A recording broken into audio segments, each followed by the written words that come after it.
This podcast is a quest for well-being, a quest for a meaningful life through the exploration of fundamental truth. Enlightening ideas, insights on physical, mental, and spiritual health. The inspiration is love. The aspiration is to awaken new ways of thinking that can lead us to a new way of being well. Welcome to Body, Mind, and Soul Healing Conversations. Valeria interviews Vish Chatterji, the author of The Business Casual Yogi. Take charge of your body, mind, and career. Vish Chatterji is an accomplished business leader turned executive coach with a 20-year executive career spanning the automotive, technology, and startup industries. In parallel to his leadership career, he has studied the Indian wisdom traditions for the past 2 decades. Vish now coaches business leaders, blending Western management and Eastern wisdom, and teaches on a variety of topics at the intersection of business and spirituality.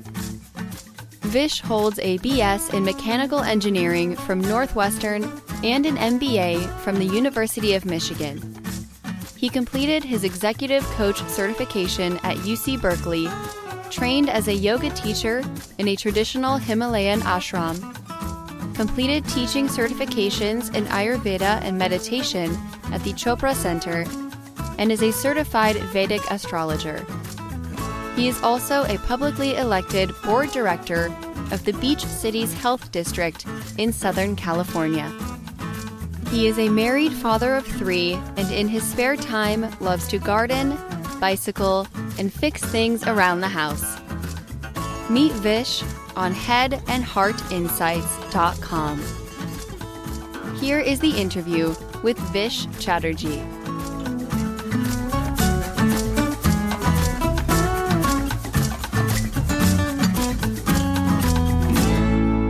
In your own words, who is Vish Chatterji?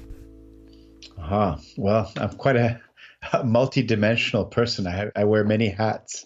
I'm a father and a husband, but also a yogi, a businessman, a coach, an author, and really a student of the ancient Vedic tradition of ancient India. You wrote a book. It's titled The Business Casual Yogi. Take charge of your body, mind, and career.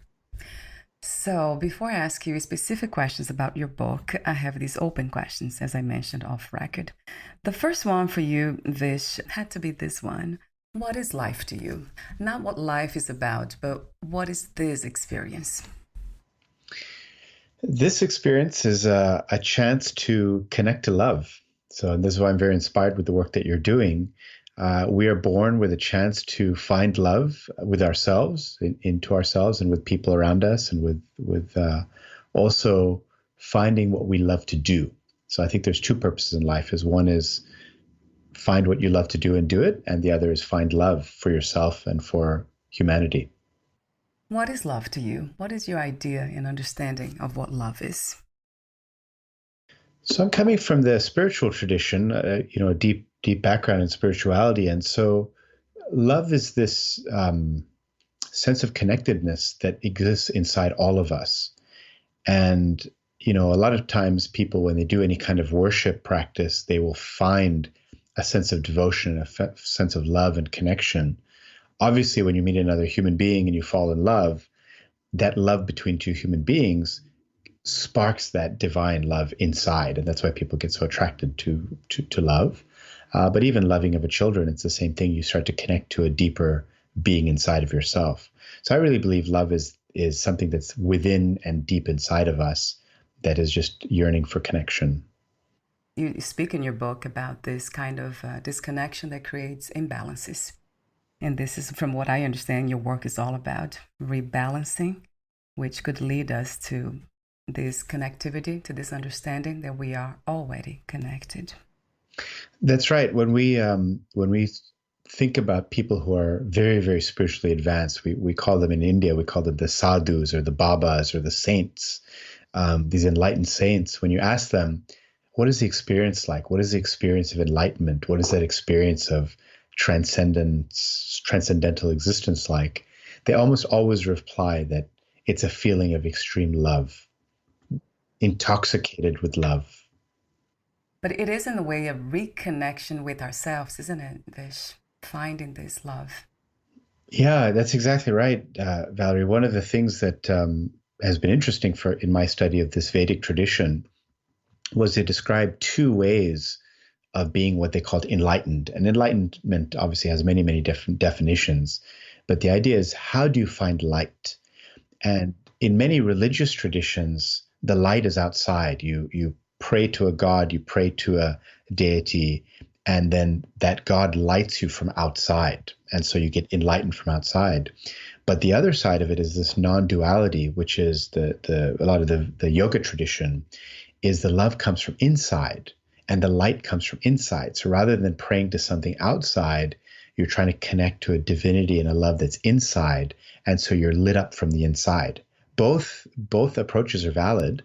It's just that, are you looking for light outside or looking for light inside? And actually, it's everywhere. That love is everywhere. Another question I have for you is the opposite of life. What would the opposite of life be from your perspective? Well, the opposite of life is death, and basically the lack of love. And so there's many people who are physically alive, but feel so alone or feel so disconnected or feel so lost that they really aren't alive. They're not really living life. But there's also people who physically died, but their spirit is so powerful, the legacy, the things that they left behind, so they've become very much alive. Do you believe in life after death, in a sense of the soul's journey and spirits? Yes, definitely as part of the yoga tradition, the entire Vedic system that was, conceived 10,000 years ago believes in the concept of reincarnation and the idea that the soul is this enduring part of our being. And they say in an ancient text called the Upanishads that the soul is something where it never dies. Water cannot wet it, fire cannot burn it, wind cannot dry it, a knife cannot cut it. The soul endures. And so the soul continues on, and it shows up in different manifestations, in different bodies and different personalities. And you have one body, you go through life in that body and that role, and then that body, it's time to move on. And so it's like you left your apartment, you go on to another apartment. So in a way, it never ends, does it? Or maybe it never got started in the first place. Yeah, it's sort of like this, sometimes we use the analogy of the ocean. You have this, vast ocean, and each wave is our individual personality, full of different shapes and colors and sizes and whitewash and turbulence and drama and, the drama of human existence. But eventually when that wave crashes back down, it re-enters the ocean of consciousness.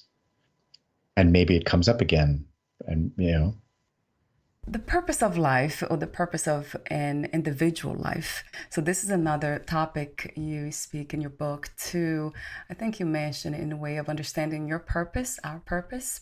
So my question to you is, what is the purpose of your life at this time? So the word, the Sanskrit word from the Vedic tradition is the word dharma. And dharma has many, many interpretations. And with many Sanskrit words, it takes half a book to write to explain one word. So dharma is sort of this series and set of responsibilities to many different things. We have a responsibility to our parents, to our children, to our lovers, to our partners. We have a responsibility to our body to take care of the body, to take care of ourselves, to feed ourselves good food and good experiences. But then within that, there's also a calling, a certain sort of life purpose, so to speak, a personal mission. And so part of healthy living, part of well-being is honoring all of those different purposes that we have in life. And so when you ask the question, what is your purpose? I take it as, what is my sort of inner gift and talent that I'm here to offer and serve society with, in addition to obviously taking care of myself and my body and my health and my parents and my children and my spouse. So my individual purpose in life I believe, is to take these teachings from 10,000 years ago, from this very elegant, sophisticated Vedic tradition, and distill it down and offer it in a digestible way to the modern world and the modern existence. Because many of these teachings have been lost along the way, and they're very hard to understand. And people are trying all different ways to try to understand what is yoga, what is meditation, what is Ayurveda, what is Vedic astrology, what is the Vedic philosophy. It's very, very complex, and a lot of it's been diluted over the years. So my purpose really is to draw from that tradition and offer it in an accessible way to the modern world. So I'm wondering when you discovered and found out for sure that this was your gift. So it took a long journey. I was born into an Indian family, and a Hindu family, very particularly. My family was somewhat religious, but my father used to always talk about, the philosophy of India and this Vedic this and the Vedas. And I was like, what does all that mean? And I didn't really know what it meant.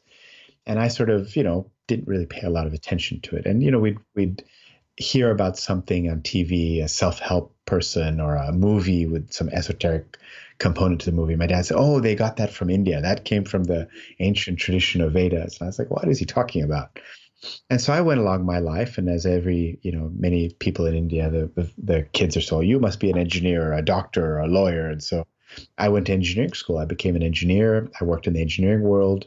I, did my MBA, worked in management, and got into more and more senior positions. I ended up starting a company and becoming the CEO of that company. So I didn't really think about these things much. And I really thought my purpose was to just become the CEO of a large company and make lots of money. But, the purpose, your deeper purpose, at some point it has to come out. And some of us, it comes, it just shows up. And sometimes it shows up through disease, you get sick. Sometimes it shows up through somebody you meet. Sometimes you have an accident.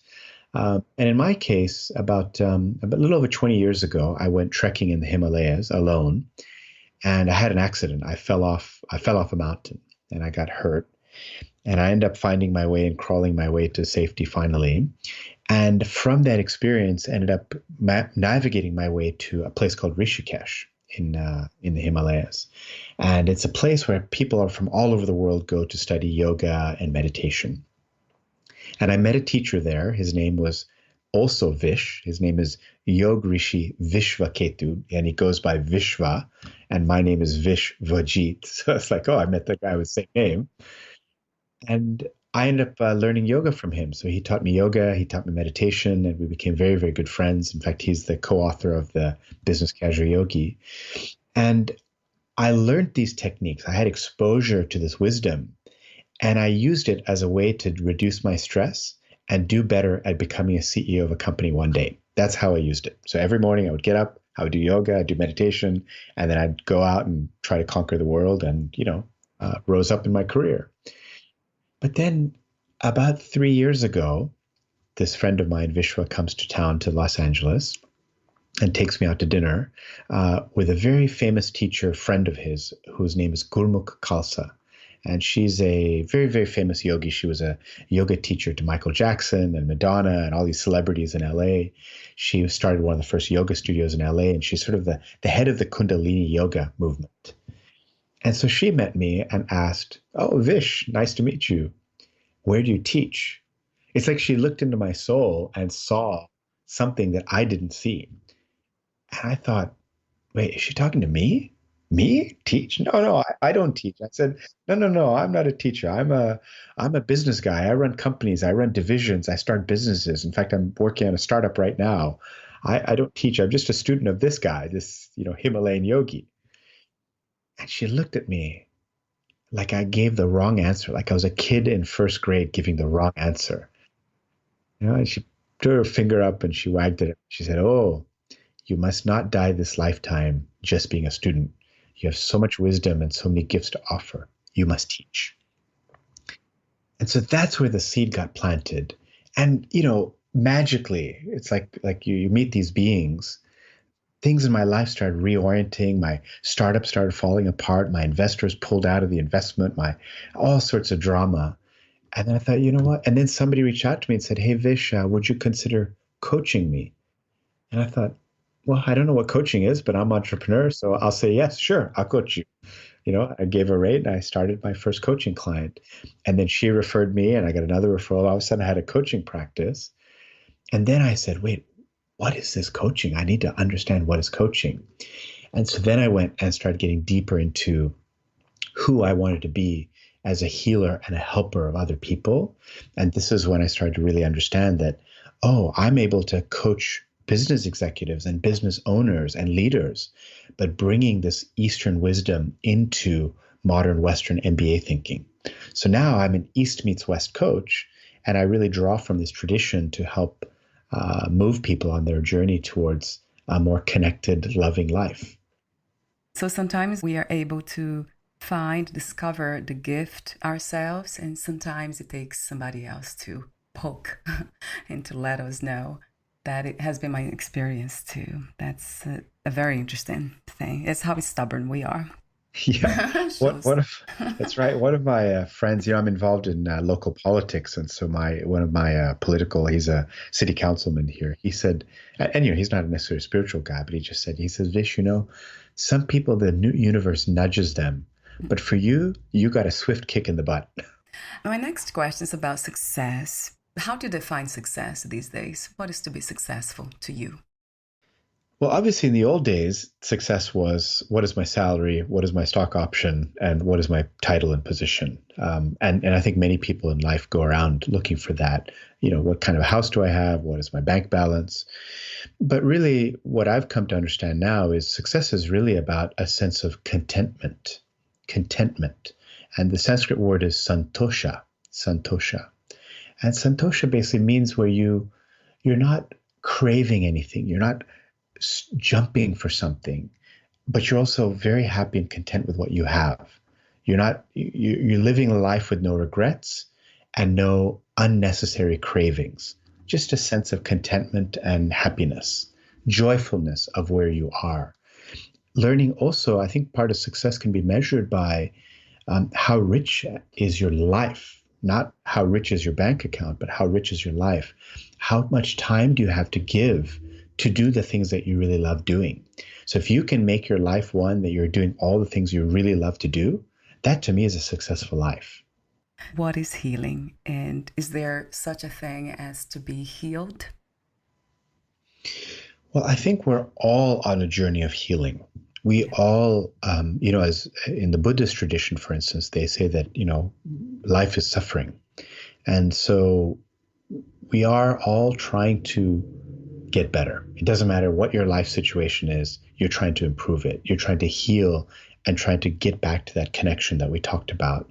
And so any type of work that you do on yourself or with somebody's help to move you towards deeper connection to that ultimate divine love is healing. And sometimes it comes through, in my case, sometimes I'm helping people using their business and improving their business as a way for them to learn the lessons they need to learn in order to progress on their journey of healing. And sometimes healing is actually, somebody's sick and improving their health. Freedom, that's another question I often ask. What is freedom? What is to be free, finally, to you? So in the yoga tradition, the word for freedom is moksha. And moksha means, well, sometimes people translate it as enlightenment, but it's really a sense of freedom from attachment, where a good thing happens, a bad thing happens, and you have the same reaction. You're not attached. You're content either way. It doesn't matter if it goes this way or that way. I'm content. I'm happy. So the idea of moksha then comes into another word called jiva mukti, which is the idea of getting this enlightenment or this sense of freedom while living an everyday normal life. Some humans, they go into a cave, they meditate for the rest of their lives living in caves, and that's how they find their freedom. But I believe for me, it's having this sense of freedom while living a normal life, raising children, being a husband, being involved in society, contributing to my community, running my business, all of that, but still developing that sense of freedom from attachment within the context of a normal living life. I would ask the question to you, is it possible to detach or find this freedom even within our family and attachment to love or attachment to loving others? Well, I think there's a part of an obligation and a duty as part of our responsibility to take care of people that we love and to be there for them and to show them love. But at the same time, we have to understand, are we loving them for a selfish reason to make ourselves feel better? Or are we loving them in a way of just in service, where it's not to make you feel better, right? So I think that's where the attachment comes in, is sometimes people love someone because it's for their own individual benefit, not actually for that other person. So that's where I think there's another piece of it. You can love somebody, but you don't have to be attached to them necessarily, or attached to them loving you back even. Sometimes, I have clients where they have very difficult relationships with people in their family, where they literally can't be in the same room together, not on talking terms. So there's a disconnection, but there's still a love possible. You can still love somebody. You don't always have to be with them. And this happens a lot in toxic family relationships sometimes. So my last warm-up question is about the challenges we have faced and we are still facing in 2020. So what lessons have you learned from this year? And also, do you have a vision for a new reality, a better reality? Well, I think, for yogis, it hasn't been that difficult, to be honest. And when I know within my clients and within my context, the people that are regular meditators, people that practice yoga on a regular basis, they appreciate the time to be alone and to be still and to do less. And for me personally, I've been doing less. I've been more still. I've been more comfortable with my present moment. And I've had a lot more spiritual connection and experiences. Now, for a lot of people, it was shocking to have to be still. It was too much. They can't stand being still, being home, doing nothing. And it just drove them crazy. And I think the big question was, well, why can't you be still? Why can't you be comfortable with you? So the learning for me, and I was also a very busy, extremely busy person pre-pandemic. I think I realized I was doing a lot of things that don't really serve me, and I was doing out of obligation. Somebody would say, oh, you need to do this, you need to sign up for this, go do this, go to this meeting, go to this event. And I was just doing too many things that didn't really serve me. So I think one of the big lessons for me from the pandemic has been, I'm very choosy about what I spend my time with now. I'm much more deliberate if I spend my time doing something. If it feels good, I do it. If it feels like it serves my broader purpose, I do it. And if it doesn't, I just say no. So I've gotten a lot better at saying no. And of course, my kids love it. They're like, Dad, you're here all the time now. You're with us. And I make time for them. It used to be like, oh, I'm too busy to, play that little game. Whereas now it's like, of course, that's the most important thing.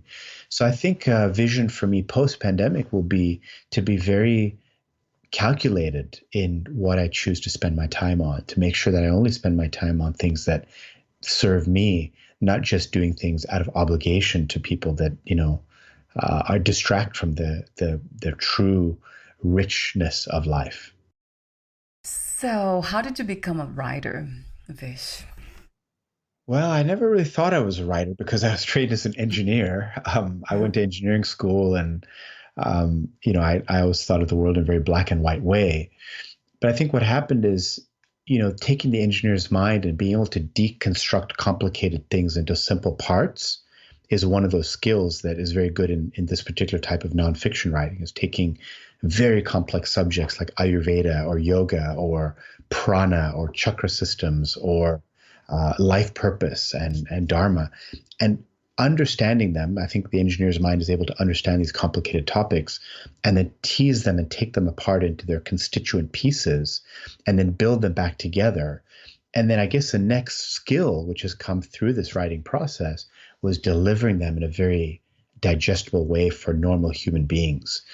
So I never, sort of identified as a writer necessarily until the idea for the book came about. And It was actually at a yoga conference. There was a big yoga festival in the California desert. It's called Bhakti Fest, and all these yogis get together. I don't know, 10,000 yogis get together and practice yoga and dance and sing in the desert over every September, pre-pandemic. And Yogi Rishi Vishwaketu, my friend and teacher, would teach at that festival every year.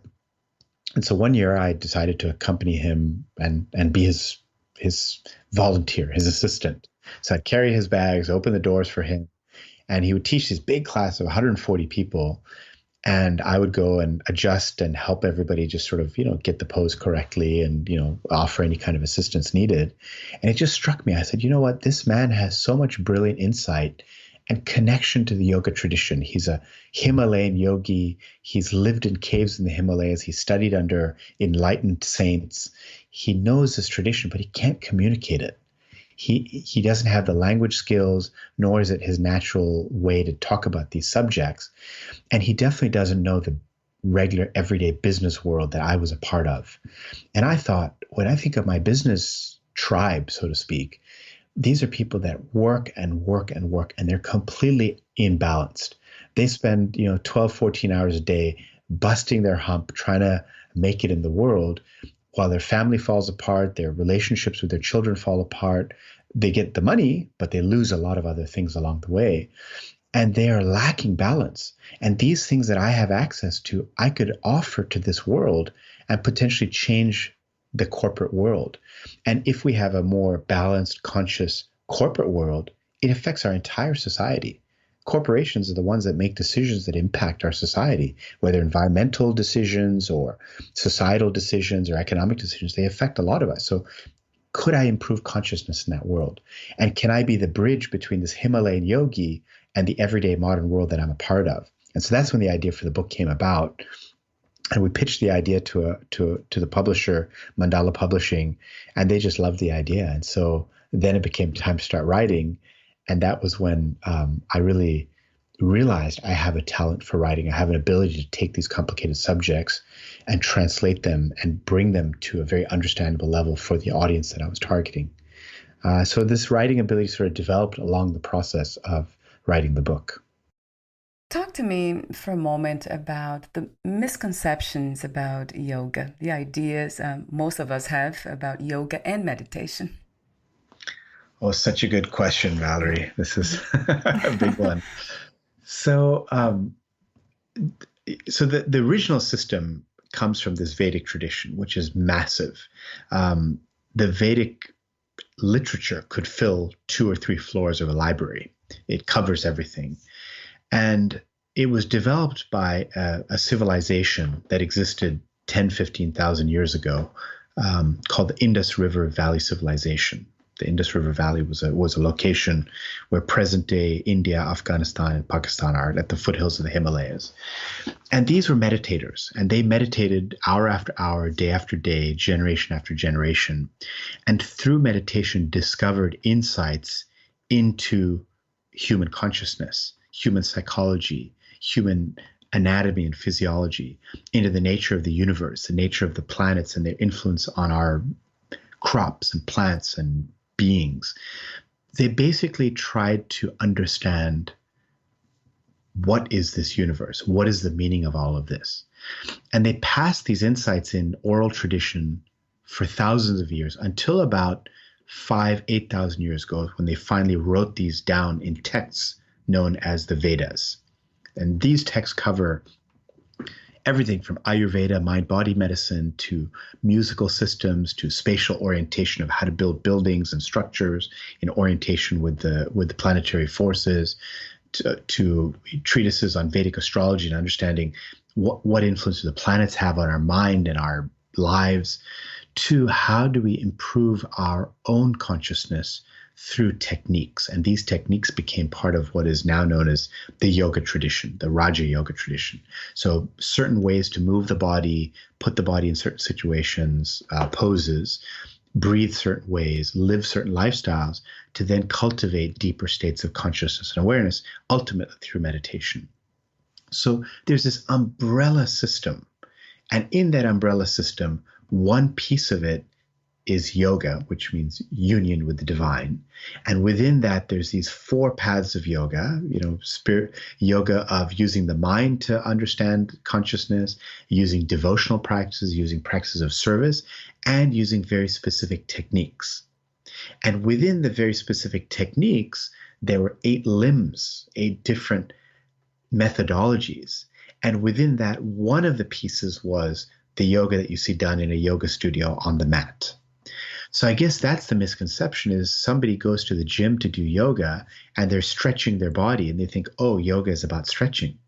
But the body work is one piece of 8 different pieces that have to come together, which is one of 4 different paths of yoga, which is one umbrella philosophy amongst, let's say, 15 different approaches. So you start to realize, like, what the misconception of yoga is, that it's just simple stretching on the mat. But what it actually is an entire system of living in a balanced, more conscious way to lead to that freedom from attachment.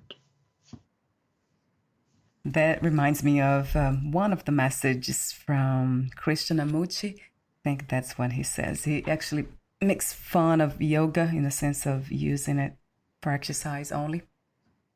Yeah, exactly. And I think Krishnamurti is brilliant in the way he explained that. And my purpose with this book, The Business Casual Yogi, was using the full system, not just the yoga on the mat, but all of the 8 limbs of it, and all the different 4 paths, and all the different ancillary philosophies, all the side, like Ayurveda, like what is your diet, lifestyle to serve your unique constitution, using all of that to help people find more balance and happiness in their life while working a regular job. In the book, you say, in a very interesting way, you wrote, most of us in Western society are not only uncomfortable just being, we are also uncomfortable if others are just being and not doing. Why is that? Well, it raises insecurities because, and this is part of the what I talk about in the book, is that as a society, as an industrialized society, we believe that the more we work, the more success we will have. And the more success we have, the bigger car, home, bank account, whatever we can have. And if we don't do that, we're going to fall behind, and we're terrified of that. So we have this sort of, Westerners call it the rat race. There's a rat race, a hamster wheel, and you're just running on the wheel. And so I'm in this wheel, I'm running away as fast as I can to earn more money, work harder. If I don't work hard, then my boss will fire me and replace me with somebody else. So run, run, run. And then I see somebody else who's not on the wheel, not running, just sitting and smiling. And I think, what the hell is this guy doing? Like, that's not fair. This doesn't make sense. And so that's the frustration that comes about. Like, wait, that's what's going on here. And we just can't compute. It's like our circuits blow. And that's what I opened the book with, is that, when you ask somebody, how are you doing? Everybody says, oh, I'm so busy. I've got so much going on. I'm doing so many things. And what they're trying to tell you is, look how important I am. Look how great I am because I'm important. And if you ask somebody, well, I'm not doing anything, like that's what happened when I opened the book. I talked about a story of somebody I met who's like, I don't do anything. And I looked at him, I was like, that doesn't compute. It doesn't work for me. What the hell? You must be doing something. You have these guidelines for societal interaction. I love those. You have minimizing violence, increasing truthfulness, nice dealing, positive use of sexual energies, not being overly attached to things. Talk to me about these guidelines, Vish. Yeah, so the yoga system, and anyone who's done a yoga training or yoga teacher development, they've come across what are called the 8 limbs of yoga, known as Ashtanga. Ashta means 8, Anga means limbs, the 8 limbs of yoga. And so these are sort of 8 different things that you do in yoga in order to ultimately reach this state of bliss. That's the goal of it. And so before you even start doing yoga asanas, which are the yoga poses, or before you even start doing breath work, breathing techniques, before you even start meditation techniques, you're supposed to get a certain things in your life in order, the choices that you make, the way you live life. And these are called the yamas and niyamas. And they're basically guidelines of how to live in a more balanced way. So that's the first 2 limbs of yoga, are how do you interact with society, and how do you take care of yourself? And they include things like, speaking the truth, not being violent towards others, not overly grasping at things, not this idea of santosha and contentment, the idea of keeping yourself personally clean, keeping your workspace and your desk, let's say, clutter-free and clean. So these are all sort of the beginnings of it. So it's sort of like the first stages is get your life in order, get your guidelines in place. And I found that, one of the people that read my book very early on, he was a senior executive, an executive vice president at Sony Pictures. And he found those guidelines to be the most fascinating thing of the book for him. And he just started implementing those. And so you get a lot of benefit, even if you just practice one or two of the 8 limbs. And obviously they all build on each other. So you start with the 8 limbs, you start with the first limb, second limb, which are yamas, niyamas, lifestyle guidelines and restrictions, and they lay a foundation. So when you do show up on your yoga mat to do the exercise of the body and the energetic system, they get accelerated.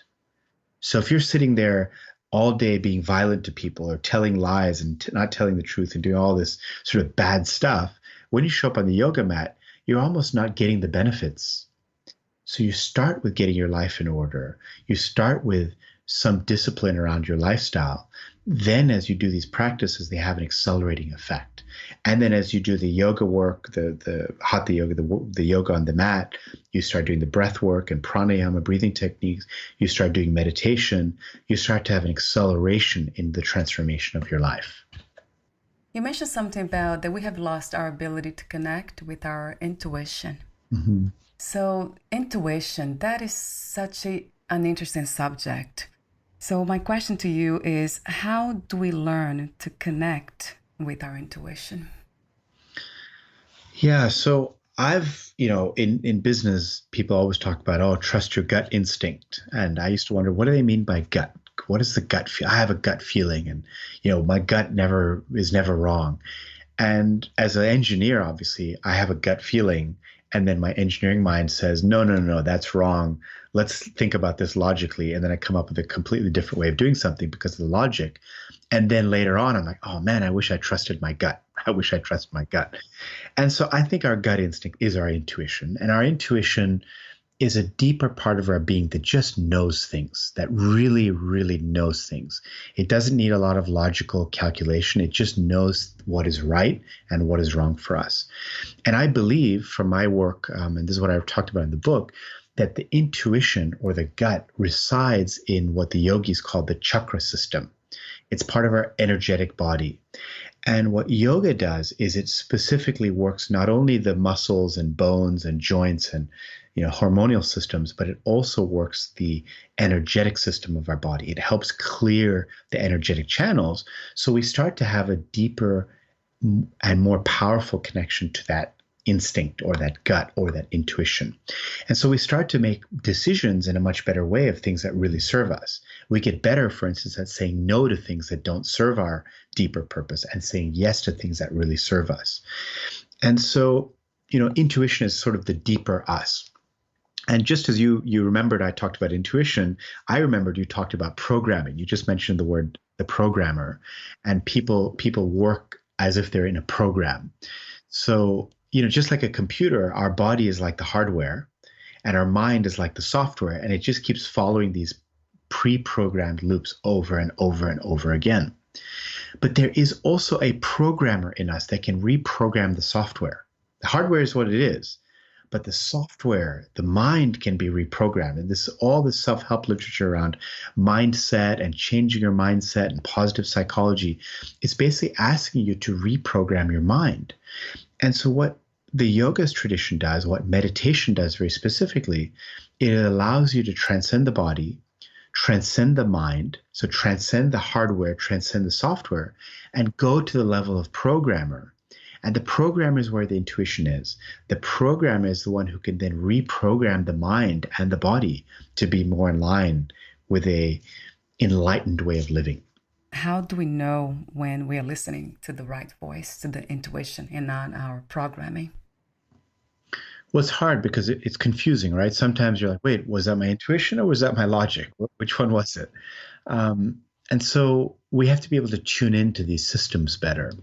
And so one of the things I teach is, there's this chakra system, obviously, and it's very complicated to explain what that is, but I talk about it in the book. I try my best to explain the chakra system in a simple way. But one of the most interesting chakras is the heart chakra. Because the heart is where you feel things. You can really feel love in the heart, right? And so the heart chakra has a very specific mantra to activate it. And it just so happens that mantra is the mantra yum, yum. And so if somebody were to do a heart-centered chakra sound work, they would close their eyes, they would rest their energy on their heart, and they would chant yum, yum, yum, and they'd feel the heart vibrate. And that sort of, clears that chakra and makes it more open. So yum also sounds like yummy, like something, yummy food, right? So the opposite to that is the word yuck, like yucky. So very simply in life, if there's something you have to make a decision about, let's say you look at a menu of a restaurant, or you have to decide, do I go this way or that way? Do I take this life decision or that life decision? You write them down or put them on a piece of paper, look at them and tune into your heart and say, do I hear yum or do I hear yuck? And based on that feeling, you're connecting to your intuition. You don't let the logical mind interfere. You talk about, I think, musical, community vibration and musical vibration. That's doing that work, becoming more in alignment, being around those energies. Not the thing you talk about that I really like. We're almost at the end, but your book is so rich, so much that, boy, I have to go back actually. And you talk about mental imbalances, the symptoms. So you mentioned anger, anxiety, fear, and others. And you also have physical imbalances, the symptoms for that, skin irritation, inflammation, and so many others.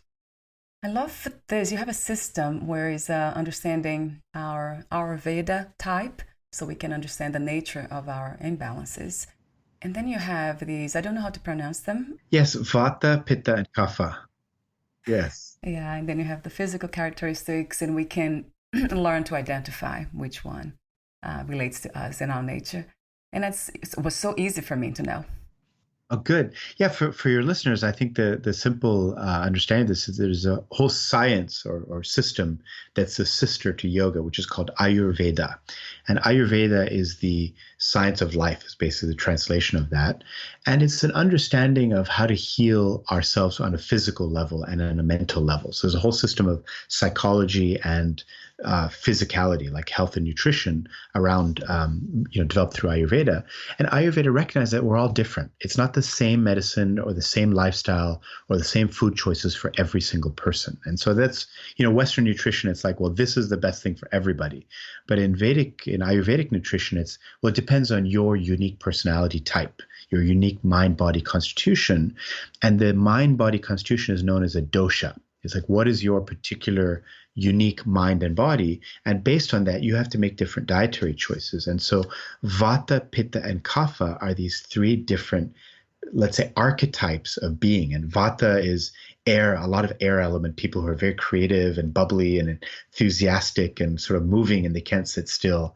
And Pitta is the archetype of fire, where they're get it done and, make things happen, and task oriented and, like very strong type of personalities, very judgmental and critical. And Kapha is the earth element, people who are just very grounded and very stable and sort of don't like to move a lot. They like to sleep in, and they just sort of enjoy just being. And so we all have a little bit of all of these, and we all can recognize the Vata people who are a little bit skinnier and always moving and always feeling cold, and the Pitta people who are always feeling hot and a little bit red in their face and, getting angry at everybody. And the Kapha people are, a little bit, sometimes a little extra weight, and they just, are more relaxed. And so we all have this, and depending on that, there's different foods that either make it worse or make it better. So that's, it's beautiful that you're able to, both you and your husband were able to identify what you are from the book, from the quiz in the book, and then make choices in your life based on, those tendencies. And we're almost at the end. I have a few more questions for you. I call them final questions. Before that, would you like to add anything or read a passage in your book? Yeah, I'm happy to read a passage from the book. Let me see what shows up. Oh, here we go. The 8 limbs of yoga. That's what just opened up to. So, so this is what's interesting is we have a medical crisis right now. So I talked about how we have this current medical crisis. We face limited access to care and incredible expenses associated with medical treatment. People are shifting towards well-being and preventative health measures, which the Vedic system is specifically equipped to supply. It is and always has been simple, common sense health and wellness for the masses. We as individuals can take charge of our own mental and physical health rather than letting ourselves become beholden to an overburdened and expensive system. In fact, in ancient India, physicians would be compensated at the end of the year if no one got sick. Today, we incentivize physicians and pharmaceutical companies to keep us sick. So I think it's very relevant for this time that we're facing, where we're just too much at the mercy of the medical system, and we need to take care of ourselves first. And I sometimes call it DIY healthcare. Before you get really sick, take care of yourself. If you knew you would die soon, meaning losing the body, would you make any change in your life or do anything in a different way? At this time, no. I'm living just the most wonderful life. I feel very, very blessed and very happy that I found that.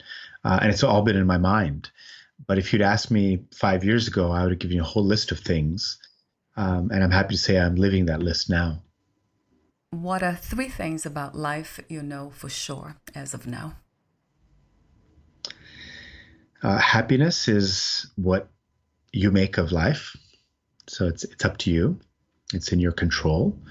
And I would say that we have a lot more power and potential in us than many of us understand. And all we have to do is tap into it. Thank you so much, Vish, again, for your wisdom, your work, your mission, your presence, authentic presence. Where can we find more information about you, your books, products, services, and future projects? Thank you for this opportunity to be on your show and to give me the opportunity to talk about where I might be found. I'm on Instagram as the Business Casual Yogi. I'm also on Facebook. I have a page that is the Business Casual Yogi. And on LinkedIn, you can find me on Vish Chatterji. Many of my business clients find me on LinkedIn. The book has its own website, thebusinesscasualyogi.com, and there you can learn about me. You can also learn about my co-author, Yogi Vishwaketu. And from there, you can find our respective websites. My coaching practice is called Head and Heart Insights, and there's a website, headandheartinsights.com. And I coach business leaders, business executives, normal people, and I use a combination of many of the things I talk about in the book, a combination of Ayurveda, mind-body medicine, breathing techniques, yoga techniques, Western MBA-style coaching techniques, business strategy, planning, branding, all of that stuff, as well as I practice Vedic Astrology, which is a very much more precise system of understanding the planets, where they are in the sky, and how they actually impact your day-to-day life. And a lot of times I'll find I'm working with CEOs of companies, helping them with business strategy based on planetary influences on their own personal life. And so we'll make strategies and plans that are lined up with, you want to get the stars aligned towards what it is you're trying to do. It's a combination of East meets West, esoteric meets practical. Thank you so much again, Vish, and we'll talk soon. Thank you. Goodbye. Bye for now. Thank you for listening. To learn more about Vish Chatterjee and his work, please visit headandheartinsights.com. To learn more about this podcast, please visit fitforjoy.org/podcast. Thank you again for listening, and bye for now.